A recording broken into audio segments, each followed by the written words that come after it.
Good morning, students. Now you have to see the next topic, apomixis. Already we studied some other topic in last class. Dicot embryo and dicot seed, monocot seeds and all. Now you have to see apomixis. What do you mean by the apomixis? Here, the reproduction involving fertilization in flowering plants is called apomixis. That is a normal way. Another one. Reproduction involving fertilization in flowering plants is called amphimixis. It is different from apomixis. And whereas reproduction does not involve union of male and female gametes is called apomixis. That is a nature of that apomixis. Reproduction does not involve union of female and male gametes is called apomixis. Okay, the term apomixis was introduced by Winkler in the year 1908. It is mostly defined as a substitution of the usual sexual system, amphimixis, by a form of reproduction which does not involve meiosis and syngamy. Okay, Maheshwari 1950 classified apomixis into two types, recurrent and non-recurrent apomixis. There are two types of apomixis, recurrent apomixis and non-recurrent apomixis. What do you mean by recurrent apomixis? It includes vegetative reproduction and agamospermy. In a non-recurrent apomixis, a haploid embryo sac develops after meiosis develops into embryo without fertilization. That is called non-recurrent apomixis. Haploid embryo sac developed after meiosis develops into a new embryo without fertilization. Okay, the outline of classification of recurrent apomixis is given below. You can see there is a flow chart. Recurrent apomixis, vegetative reproduction and agamospermy. In that agamospermy, adventium embryoni and diplospory, apospory is there. Then what do you mean by the vegetative reproduction? Here the plants propagate by any part of other than the seeds. Any part of other than the seeds is called vegetative reproduction. It may be produced from any parts of the body. That is called vegetative reproduction.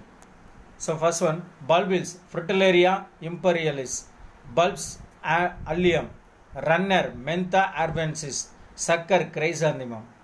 Then agamospermy. It refers to process by which embryos are formed by eliminating meiosis and syngamy. That is called agamospermy. It refers to process by which embryos are formed by eliminating meiosis and syngamy. That is called agamospermy.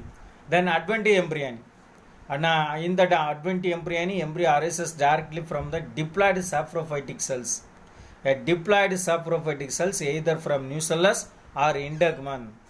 It is also called saprophytic budding because gametophytic phase is totally absent. Adventium embryos are found in citrus and mangifera. Okay, diplospory, generative apospory, there is diplospory. A diploid embryo sac is formed. A diploid embryo sac is mostly formed from megaspore mother cells without a regular meiotic divisions. Example, Eupatorium and Arvia. A diploid mother spore. A diploid embryo sac is formed from megaspore mother cells without a regular mitotic division. Example, Eupatorium and Arvia. Then apospory. Megaspore mother cells MMC undergoes a normal meiosis and 4 megaspores formed gradually disappears. A nuclear cell becomes activated and develops into diploid embryo sac. This type of apospory is also called somatic apospory. This is called somatic apospory. Examples, Hieracium and Parthenium. The next one is another topic, polyembryony. Apomixis is the another one. Here there is a polyembryony is another type of another 5-mark question. What do you mean by polyembryony? Poly means poly means many. Here occurrence of more than one embryo in a seed is called polyembryony. More than one embryo is called polyembryony. The first case of polyembryony was reported in certain oranges by Anton von Leeuwenhoek in the year 1719. Polyembryony is divided into 4 categories based on its origin.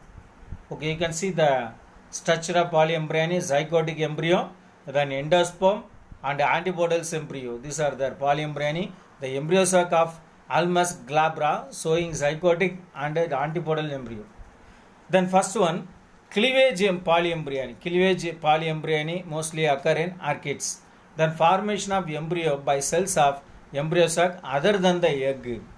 Formation of embryo by cells of the embryo sac other than the egg. For example, synergids. It will form from synergids, aristolochia, antibodials, almus, and endosperm, palanospora. These are mostly come from the synergids, antibodials, and endosperm. Then development of more than one embryo sac within the same ovule. Development of more than one embryo sac within the same ovule. Derivative of same MMC. Derivative of two or more MMC in casuarina. Then fourth one, activation of some sporophytic cells of the ovule. Activation of some sporophytic cells of the ovule, nucellus, integuments, citrus, and syzygium. Then what are the practical application mostly present in a polyembryony? The seedlings formed from the nucellar tissue in citrus are found better clones for orchids. Embryos derived through the polyembryony are found virus free. The first one, the seedlings formed from the nucellar tissue in citrus are found better clones for orchids. Then embryos derived through the polyembryony are found virus free. Then next topic, another topic is parthenocarpy. As mentioned earlier, the ovary becomes the fruit and the ovule becomes the seed. You already studied post fertilization changes. The ovary changes into fruit and the ovule becomes the seed after fertilization. However, in a number of cases, fruit-like structures may develop from the ovary without the act of fertilization. Such fruits are called parthenocarpic fruits. Fruit-like structures may develop from the ovary without the act of any fertilization. That the process is called parthenocarpic fruits. The fruits are called parthenocarpic fruits. Invariably, they will not have any true seeds. Many commercial fruits are made seedless. Example, banana, grapes, and papaya. Then, what are the significance of parthenocarpic fruits? That is the last one. That is very important. The seedless fruits have great significance in horticulture. The seedless fruits have a great significance in horticulture, and also the seedless fruits have great commercial importance also there. Seedless fruits are useful for the preparation of jams, jellies, sauces, fruits, drinks, etc. Then high proportion of edible part is available in parthenocarpic fruits due to the absence of seeds. So these are the mostly very good value present in a parthenocarpic fruit significance. Then what do you mean by parthenocarpic? Okay, up to this one, today's topic is over. Here there is a first lesson is totally over. Thank you one and all. First lesson is totally over. Today you studied ampemixis. Today you have to study the ampemixis, then parthenocarpic fruits, and also polyembryony. We already studied. Okay, thank you students. Thank you one and all.